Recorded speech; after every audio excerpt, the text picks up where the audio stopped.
on the News Channel 5 network. This is Open Line.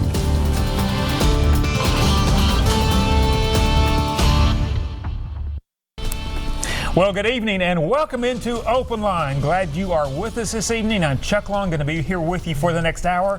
Tonight, excited about the show. This is Ask an Expert. Our expert tonight, one of the most popular guests that we have when he's here, Kevin Kennedy from the Kennedy Law Firm. We're going to be talking about your legal questions. Come on, we're going to do it. Kevin, always enjoy this hour. Always look forward to it. Everybody, to me, has a question that has to do with something in a legal matter. You know, the truth is, when we go from segment to segment, it sparks your mind. And then something is said, and you said, hey, I'd like to know that, or I remember this. I could have a problem. So tonight, feel free to call in and ask the questions. Myself and Chuck will do our best to try to help you. Absolutely. And, you know, there are a lot of lawyers in Tennessee. Kevin, your reputation, though, one of the best in the entire state. Well, you're with the Kennedy Law Firm. Been there, we're talking 35 years. 35 years. I'm telling you. I know. I used to wonder. I said, well, what do you want? Do you want a real experienced attorney with no time, or a guy with a? I really like that experienced attorney. When it's all said and done, there's a place for all the lawyers, but there's a real place for the guy that's been there for a long time. Absolutely. And you know, one of the things, and I know if you've watched one of our shows, and a lot of times that the people call in, you said you've seen Kevin a number of times here, is the fact that there's so many wide variety of questions that people have, and you guys, you've got that broad knowledge. You cannot live in Tennessee, you cannot live in Nashville, you cannot live in America without, and one of the puzzling things, how can we hold everybody accountable for the knowledge? And you say, well, I didn't even know I was breaking the law. So here, Kevin Kennedy, knowledge is power. The more you learn, you'll just continue, keep going and keep growing. So learn all you can, and when you learn something, share it with your church members, your family, your co-workers. Absolutely. And while you're watching tonight, remember, the key is just picking up the phone, giving us a call. If you have a comment, if you have a question, 737-7587 is the number to call. Our phones get busy through the evening, so if you think of that question, go ahead, get in line. You know, I look from show to show. A lot of the things that we get, people have a lot of questions about family law. I mean, laws within the family, whether it's estate planning, whether it's questions with neighbors, whether or not, you know, we also get a lot of those questions about if you're going up against what they call the big guys. I mean, hospitals, insurance companies. Yes. And you know, the truth is they all have their legal counsel. And when you go to the courts, that's one of the great last vestiges of justice, and that's in the courts, where if a person is wrong, they can still go to the court, even fighting the giants, and have their peace. Otherwise, when the courthouse doors are closed, it's injustice for the small man, for the little man, for the working man. So understand it, know your rights, exercise your rights, and just try to educate yourself. There is no way, even as a lawyer, so many particular areas of the law, we may understand the theory, but we may not know all the details. That's why lawyers research the law. They change the law every time the legislature meets. So you say, well, I know the law. You did know the law. There's new laws.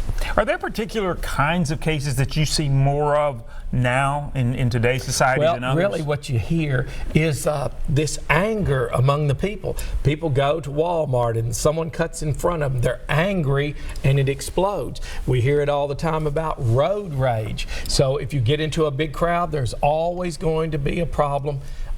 Domestic violence, one with another. We see the courts. If you went to the court tomorrow, there will be all kinds of alcohol-related offenses. There will be all kinds of domestic offenses, and so that's probably the very core of so many problems. So the early bird does get the worm. If you've got a problem, you see it coming, go talk to a lawyer, discuss it. It'll make a difference. And even in my organization, even though that I have the most experience, I love to talk to everyone. You know, Chuck and I, even as we discuss it, we can come up with some real good options.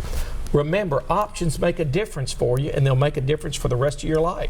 Well, and I know a lot of times when people, when you're out there watching right now, you're thinking of those things that you're up against. I mean, we often get people calling in about something happening with a neighbor. You know, there's a feud, you know, between homes, that sort of thing, land, property line. Come on. What can you do? This is the great way to get those questions answered, whether it's for you, whether it's for friends, family members, that kind of thing. This is the way to do it. And Kevin, you know, one of the things I've also learned from doing the show with with you, over the years actually, is, it can cost you more not to have a lawyer. Absolutely. Yeah. That is one of the greatest points.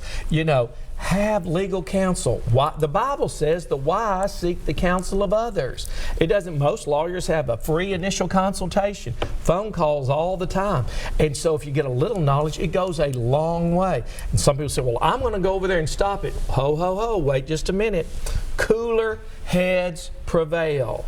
So what I've learned is go get that counsel, make your little plan, and then implement the plan if you're within those guidelines. And a lot of times too, the questions that we get or the comments that we get, someone thinks, well, this is just pertaining to me or to my family or something. It covers a lot of people. We find that all the time. Yes. And what we hear a lot is there's so many governmental officials, and they call me and they say, Kevin, can they do this? Well, whether they can or whether they can't, they do it, and then they let the courts sift through all this. Can we get charged? Chuck and I can be charged tonight. Does that mean we're guilty? No. And so I would say, Chuck, you don't have to say anything.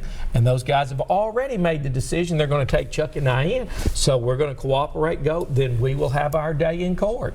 And remember that justice will prevail. Truth will always prevail. It's powerful.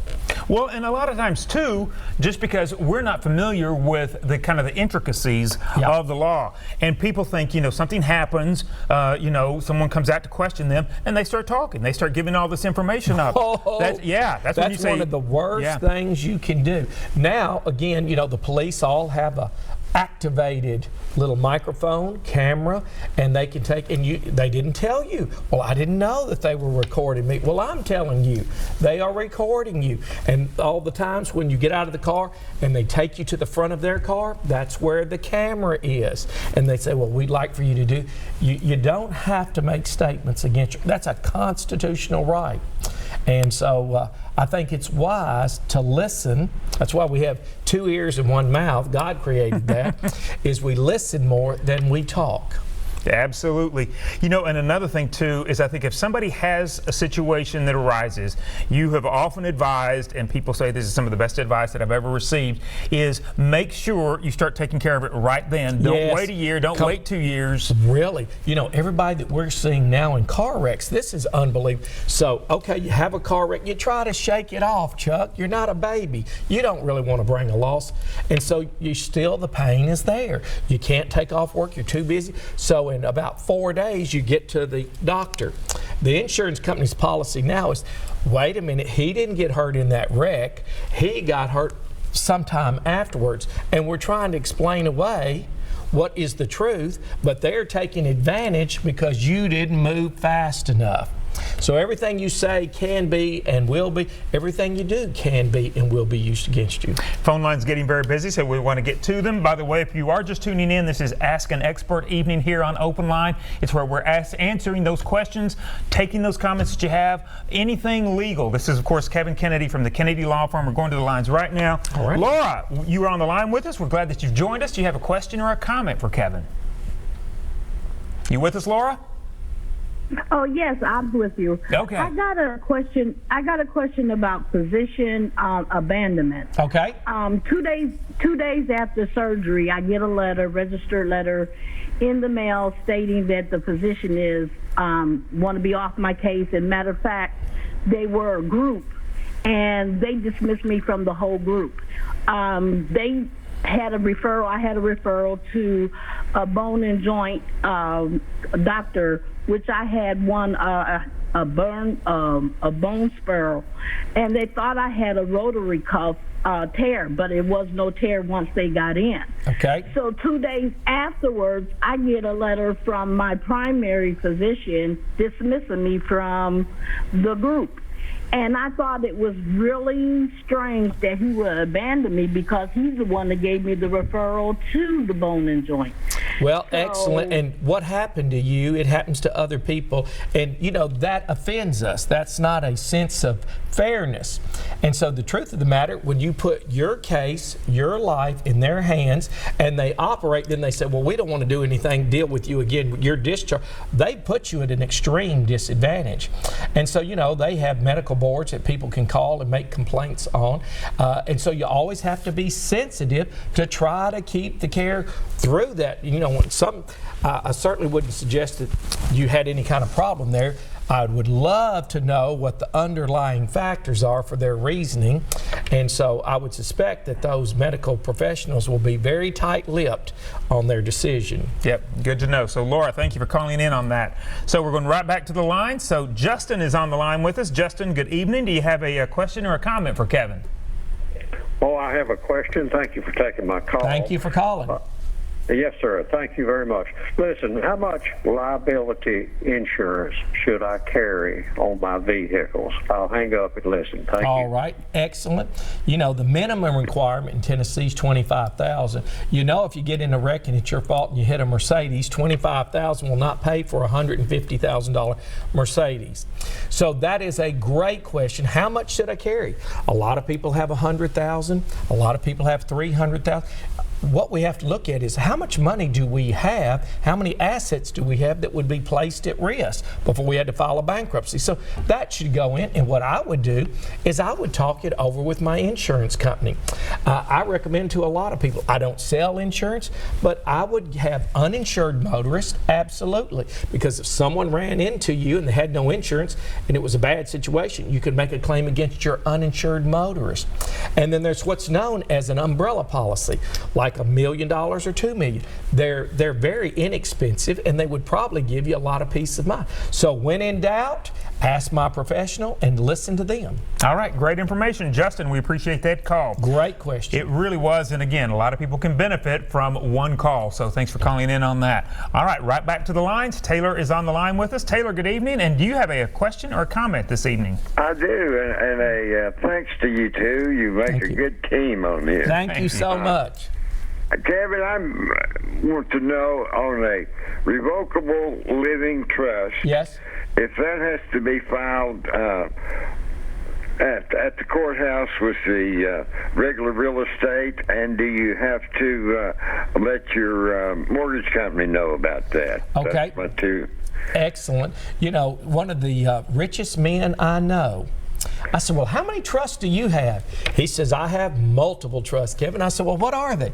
He says, I have revocable, I have irrevocable. And I said, wow. So I listened to him. Your specific question is, no, it doesn't have to be filed at the courthouse.